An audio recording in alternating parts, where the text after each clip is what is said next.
Hello. Hello, and welcome to History Chats this afternoon. We're going to get started in just a couple minutes, but as well always, I'm just going to mention we're going to start at 12:30, so if you're watching after the fact, please feel free to skip ahead a couple minutes if you want to. Otherwise, I'll be telling you about some stuff coming up if you want to stick around for that. And if you are joining us live, welcome. We've got a fun program for you today. Yeah. Let me see here. Just making sure everything is working. Yeah, good. All right. While we're waiting, I guess I can tell you. So we just had our first History Speaks event back in person this past weekend. If you tried to watch online for the live stream, we were having some technical difficulties with that, but the program is available in person.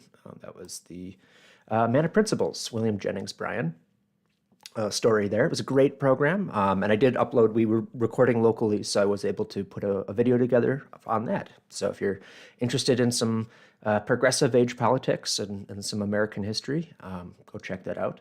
But the point I wanted to make is we were a little unclear, even ourselves, of whether we could plan to be in person in early April. But we are going to be in person going forward, as long as everything continues to work out okay with the pandemic and all of that. So our next one is actually going to be later this, in a couple weekends here, a couple weeks, in Saturday on April 23rd, and we're going to talk about the WASA group.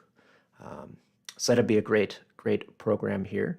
And again, we'll continue to have the recording available if you're unable to make it into WASA. But if you can make it in and you want to come see us in person again, come to the museum and say hello, just so you know that is now an option again. Okay. Yeah, I guess we can get started a little early here. Didn't mean to click on this slide, but we can do that. Yeah, so just before we get into it, though, again, any questions, comments, whatever, I will check that at the end. Please feel free to do that. But otherwise, I'll just get jumping in there. I usually forget to say that explicitly, so say it here. Hi. Yeah, so this month we are talking about, we're doing April Fool's Month. Turn that off here. April Fool's Month. So we're looking at some of the hoaxes, the myths, the misconceptions, the mistakes in our local history. And today we're going to start with an interesting one about a quack doctor. Maybe. Well, we'll see. So I will say this is a story that ended up not being as centered in central Wisconsin as I thought it might be initially. So I want to start with a local connection, and then we'll kind of see where it ends up taking us and then bring it back later. So in 1913, J.L. Turbin, who was the guy in charge and owner of the Wausau Daily Record-Herald, he, in his newspaper, publishes this. It gets published in a few issues over the course of the next 2 months, but it's basically saying, hey, we are a clean newspaper. And it doesn't mean that they're, we don't publish curse words or stuff like that. It's clean in the sense of like clean governance, right? We are not going to be abusing our authority as a record of note, telling you the news. We're not going to betray that trust by trying to or facilitating people who want to sell you some sketchy stuff, right? We don't want people selling objectionable patent medicines or, piano contests and fake sales, palmists and palm readers, clairvoyants, things like that. We're not going to allow advertisers to attack each other in a personal nature. And of course, no traveling doctors, which is actually, I think, the thing that may have been the prompt for a lot of this. But of course, there's other stuff as well. And I say that because just this, a couple weeks ago, they were also running ads for a certain traveling doctor. Wonder who that could be. Well, let's, without a needed for a transition here, we'll just talk about Louis Max Turbin. No, not Turbin. Sorry if I get that wrong. I just recently was doing a thing about the photographer in town, Turbin. So my brain is still trying to correct back to Turbin. So I apologize to the Turbin family if you're watching this. Don't mean that association. Turbin. Okay. This is him. This is the closest that we have to a photograph of him. There's not a lot. I really just get the ones that he ends up publishing in his ads in newspapers. But I did colorize it, and I kind of like this because it does show him in a sort of a quasi. I mean, it's a damaged photograph, right? Because it's in a newspaper that gets damaged, and then it's going through the scanning process and all of that. So, but it does kind of look like he's shrouded in sort of mist or darkness, and I think that very much fits. There are others as well. Here's more commonly what we would see in the newspapers, and then a sort of younger version of him. There's also this one. So who is this guy?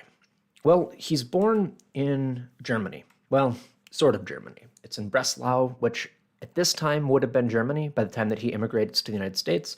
When he was born, it would have been in Prussia, because the Prussians had it. But it's in Lower Silesia, which is a city that is now considered to be Polish. And at various points, it's been, Czech and German and Polish. And so it's one of those cities that's kind of in between. He certainly considered himself to be German, and he presented himself as such. I'm sure he spoke German. But he also might have been Polish. I mean, Turbin isn't really a particularly German or Polish name, so I'm not really sure where that comes from. I'm guessing that is not the name that he was born with. It's probably, that process where as you come into Ellis Island in New York, which he did in 1873 or 1877. There's some discrepancy here about when exactly he shows up. I'm guessing 77, but his obituary says 73, so hard to know. But he probably had his name changed at Ellis Island, as a lot of these immigrants did. So he's here, he's in New York, he's going to move to Chicago, and he's working as a tailor. Well, not a tailor, a clothes cutter, so he's working for a tailor. And I know this for an interesting reason, because in 1883, maybe it's 87, maybe it's 1887, sorry, he is reported on all over the country. This is from Nebraska, a newspaper there. Talking about him. See, basically the story is he had been talking up this local young lady and managed to get approval for marrying her.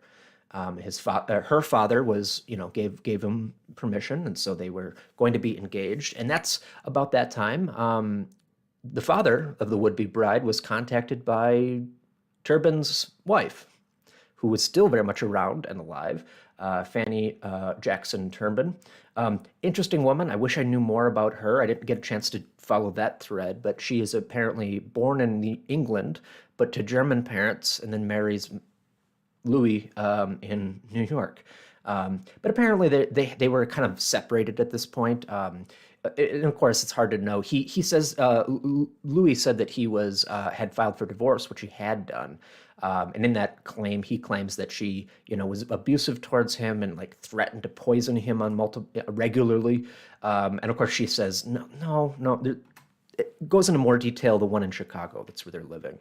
Ultimately, she contacts the would-be father-in-law, who has him arrested because doesn't want him to run away, especially with his daughter. So, needless to say, that marriage doesn't end up happening, and they do get a divorce.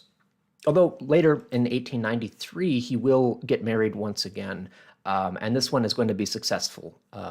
He marries Lenora Louis from a Polish-German Polish-Jewish family in Chicago. Grocers, I think they were. Interesting, just as a fun point of interest here, this is the newspaper article from the marriage license. It lists him as 26 and her as 23. In fact, he was 36, which is kind of typical of this. It's sort of like, is that a mistake or is he lying? Could go either way. If we give him the benefit of the doubt, maybe it's a mistake. Maybe not. Interestingly, though, Lenore's brother, Alfred, goes on to become a very respected doctor across much of Chicago. He graduates from medical school. He serves at Mount Sinai, Chicago Memorial, and county hospitals. He apparently went and became a specialist in the ear, nose, and throat specialty. And he ends up, actually, before antibiotics, he creates a a successful operation to treat people with spinal meningitis. So when he dies in, I think this is 1938, 58, 48, no, 40, in the mid 20th century, sorry,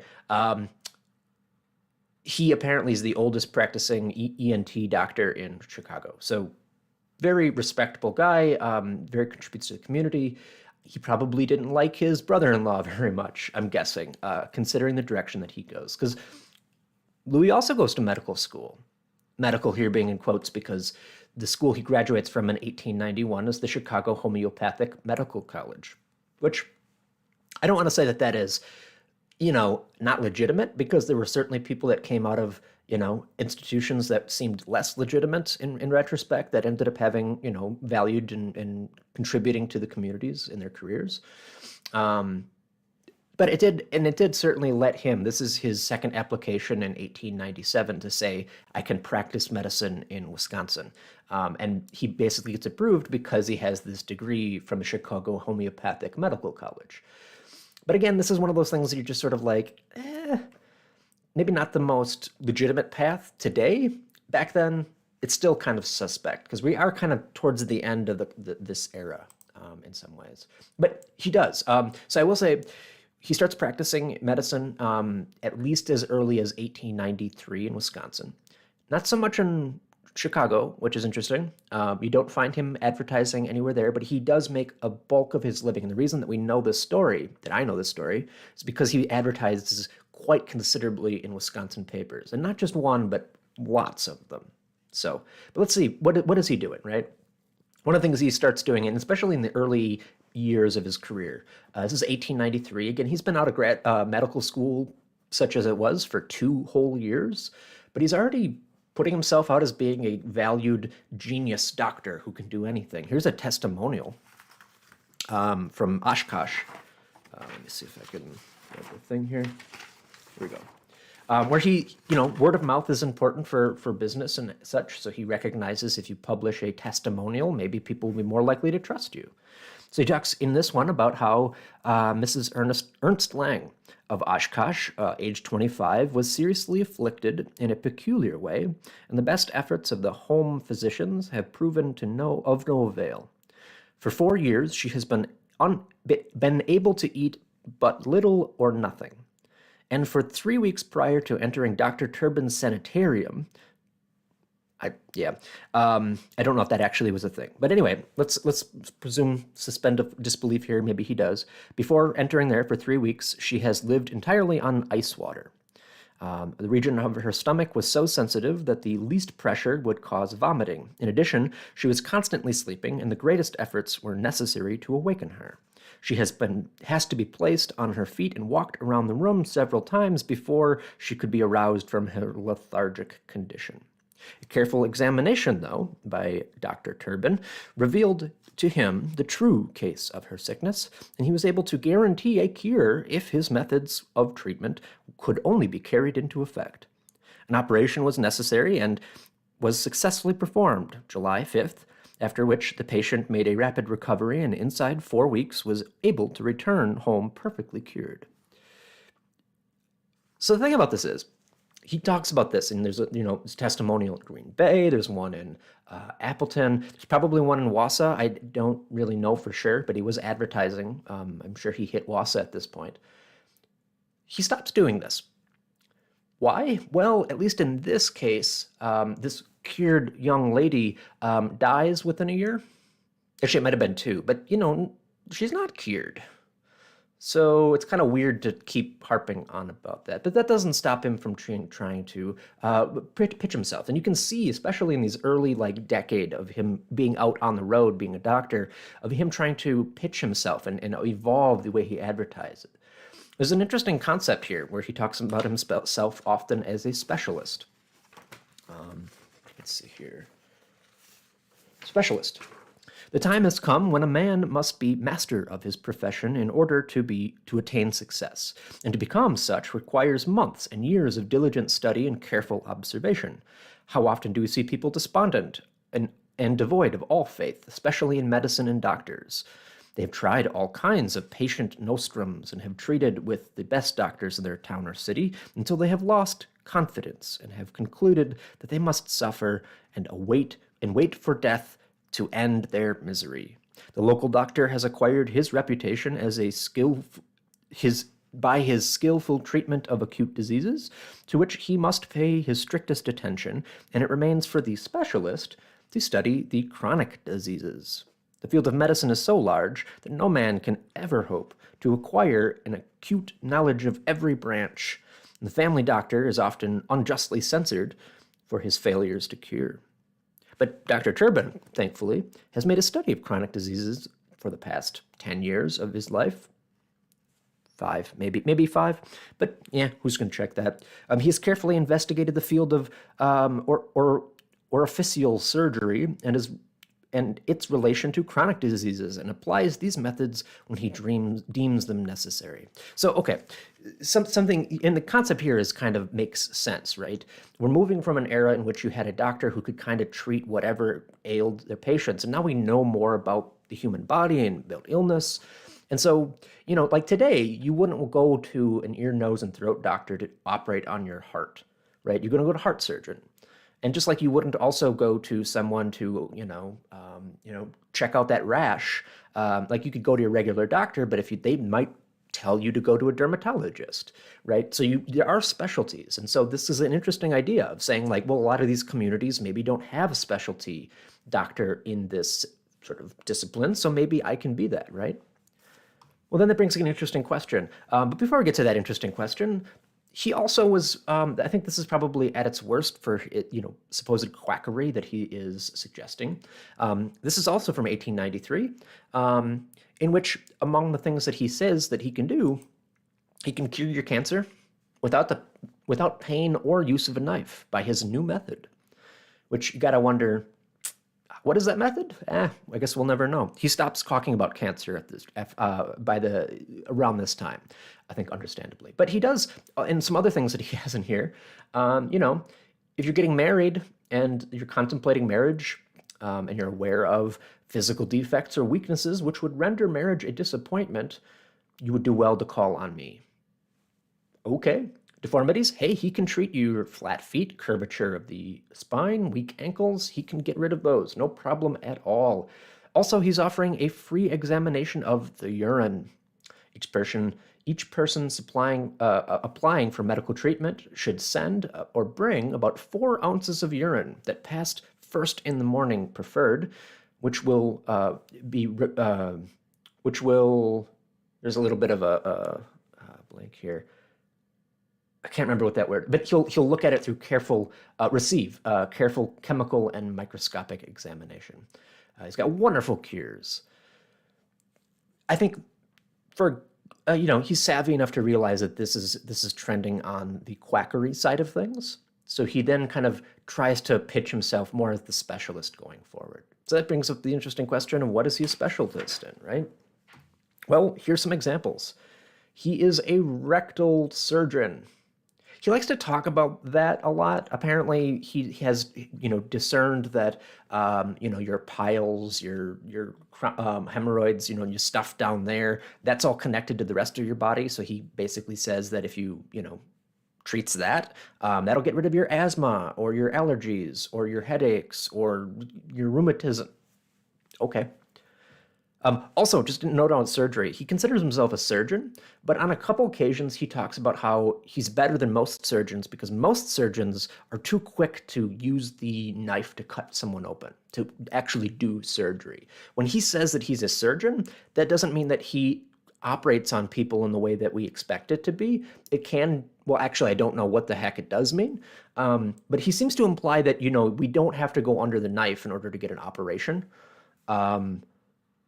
Which I think appeals to people who are told, hey, you have to go under the knife to fix this. And he says, no, don't worry about that. I can do it without having to operate. I'm a good surgeon. So there's some discrepancies in the concepts here. He often, is a specialist for women or young men or old men. This is fun. Apparently he has these, apparently recent scientific investigations showed that paralysis is often due to, the effect of specific poisons. And several years ago, Dr. Turbin, who is now well known in a large number of our people for his many cures in our midst, has made the discovery of certain remedies, which apparently these poisonous virus in the blood causes all these problems. And with this knowledge, he apparently can cure your scrofula, eczema, rheumatism, blood poison. Blood poison, of course, as you know, is marked by the three major stages: primary, secondary, and tertiary. Very specific there, Mr. Turbin. Anyway. And then he also just has some sort of general things. Just to give you an idea, here's a zoom in here, and we'll look at the Wassa pilots. This is an advertisement from 1907. So he's talking about here, again, I can cure your blood poison, your rheumatism, your nervousness, your enlarged veins, fistulas, piles, rectal diseases, kidney, bladder, lingering ailments. If we go down, we can see here that he's young men. Are you troubled with nervousness, stupidness, disability? Are you unfitted for business or study caused from youthful errors or excess? You should consult this specialist at once. Middle-aged and old mankind. Do you have a weak, aching back? Do you have kidney problems? Do you have a nervous disability? Talk to me. All diseases of the delicate nature. Inflammation. Quickly cured. Yeah, catara. Poisons of the breath, stomach, and lungs. You can kind of get the idea here. Also, just note, ladies, these also can help you there too. If you're suffering from persistent headache, painful menstruation, uterine displacement, pains in the back, you feel as if it were impossible for you to endure your troubles and still be obligated to attend your household and social obligations, give the doctor a call. He will cure you if you trust yourself to his care. So when he says he's a specialist in all the specialties that you could want, right? But maybe that sold you. Maybe you need a second opinion. Where can you go? Where is he going to be? Well, these are the major cities that I found him in the advertisements of. Now, granted, I don't know if he showed up at like Mosinee or Athens or some of the smaller communities. I kind of doubt it. He would usually show up at a time when, like at a hotel. So you kind of had to have a big hotel that he could operate out of. That would be his offices. So I don't know that, smaller communities, villages and stuff weren't worth him going to, but you could go to Wassa or Marshfield or Rhinelander or any of these places and many more. He would go on these big circuits. So he would hit one place and he would say, I'll be back every fourth Friday after this. And then he'd go to the next city and say, I'd be back every fourth Saturday after this. And then he'd go to the next place. And so every day he'd be in a different location, and then he would do a big loop. Then he'd do another big loop the next week. And then sometimes he'd do a third loop. Sometimes he would take 2 weeks off and then start over again. Very interesting process here. Now this gets us to 1913. And in 1913, it seems to hit a high point of anger towards these traveling doctors in some places, like in Kenosha, where the mayor apparently orders legal department to go to war on them.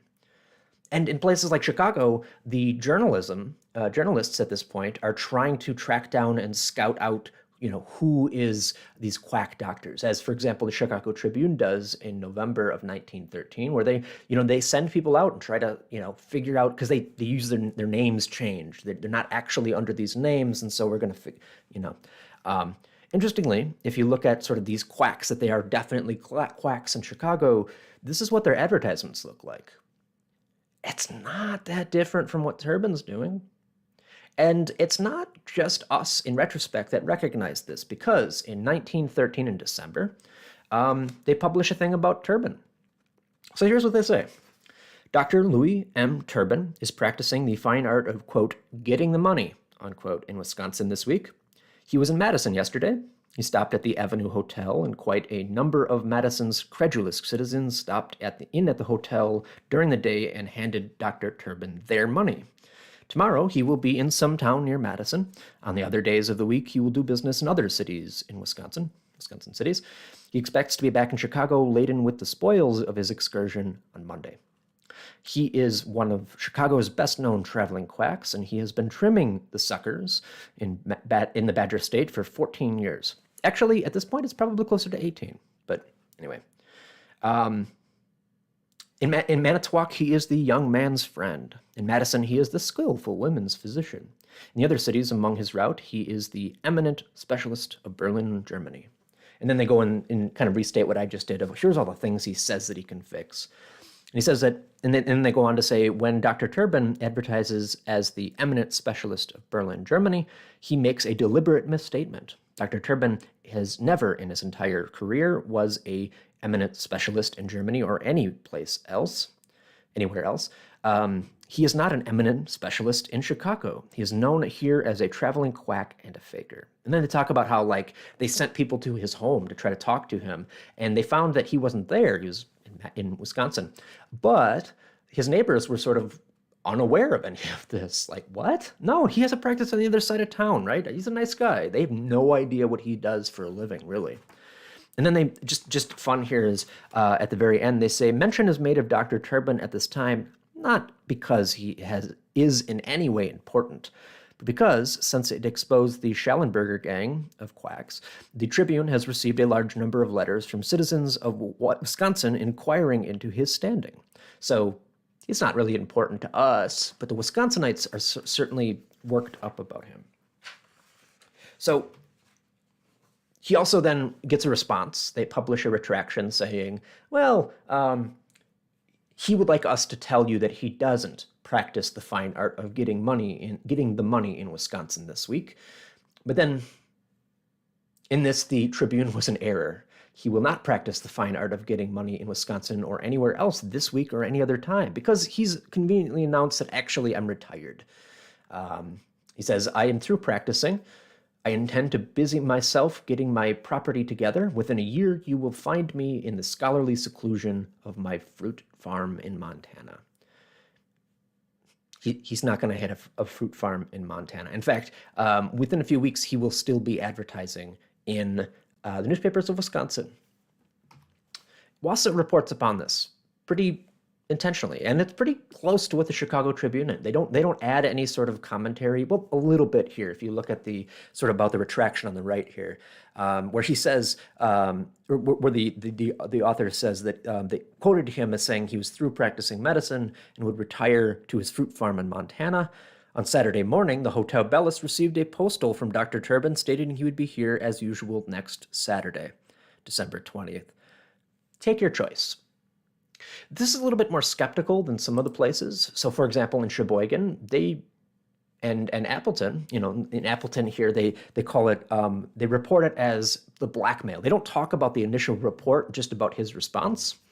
And they, for example, Dr. Turbin, Louis M. Turbin, the German specialist, no quotes, whom the Chicago Tribune has been trying to, quote, expose and as a, quote, quack, is making his 265th visit to Sheboygan today, being registered at the Grand Hotel. So yeah, he can't be. He's been here so long, they have to be wrong. Marshfield does the same thing. Actually, this is before all the news breaks. They basically defend him and say that, like, hey, the Marshfield Times, or the other paper, they have a problem with him, but we don't. Because we've never heard any reports of quackery, so shame on them for disparaging a good man. But they also, it should be noted, did make a statement about other quack doctors, traveling doctors. And basically the distinction here is, well, Dr. Turbin uses his real name, whereas these guys are just sort of under the United Doctors. I say Marshfield because Marshfield seems to be a regular stop for him. The newspaper continues to talk about them, well, for a while. A lot of newspapers end up kind of giving up, and they don't actually allow him to, like the Wausau Daily Herald after 1913, after the news came out, they just say, yeah, we're not going to take your money anymore. I don't think the Pilot did either. That was the other Wausau paper. But Marshfield does, until he retires in 1932. And he ends up dying in 1938. So he's 80 years old, so well into his 70s, he's making this trip all across. And I will say he did pretty well for himself, too. He went to Europe on more than one occasion, on vacation. Went to, just before all of the news broke, he was in Yellowstone. That's why he was excited about fruit farms in Montana. He was out there. So, he, supported his family, and maybe the medicine he was practicing wasn't the most authentic, but I think it's worth noting that I don't know. It's kind of one of these things where I don't know much more about what I've seen in the newspapers. So maybe he's helping people. Certainly, there is always sort of a those people who want a second opinion. I mean, I think some of the people who would continue to go to him when he showed up in town, which he might have continued to do in Wausau without the papers, although I don't know if that's likely. That's kind of how he got people to come in the door. But if you did go there, you kind of knew what you were doing. You're going to a doctor who's not from here. So when he tells you you don't need surgery and you can just take this pill, I don't know how he makes money either, because apparently these are all free consultations. But so I'm assuming he's pushing some sort of patent medicine as well, but that's not clear.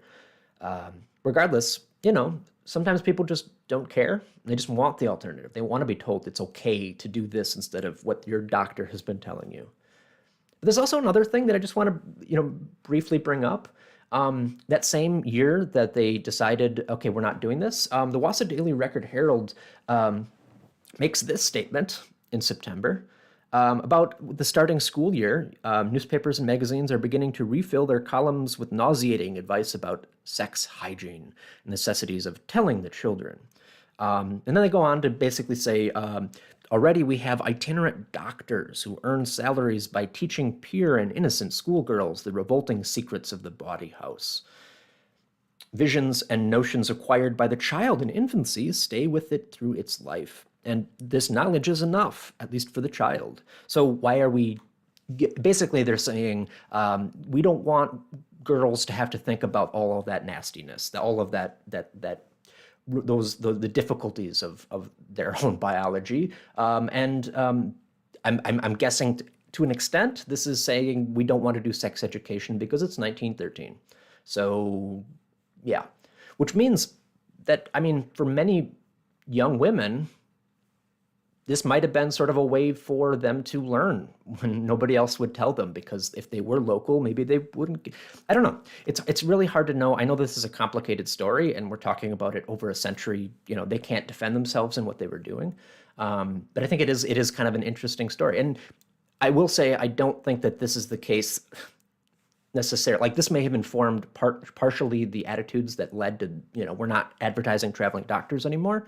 I don't think Turbin would have been in that category, although maybe. He certainly also was a bit of a quack, as evidenced by the early years as well. Anyway, very, very interesting story. Hopefully you enjoyed it. There's all sorts of... I didn't even get to some of the little anecdotes that I found.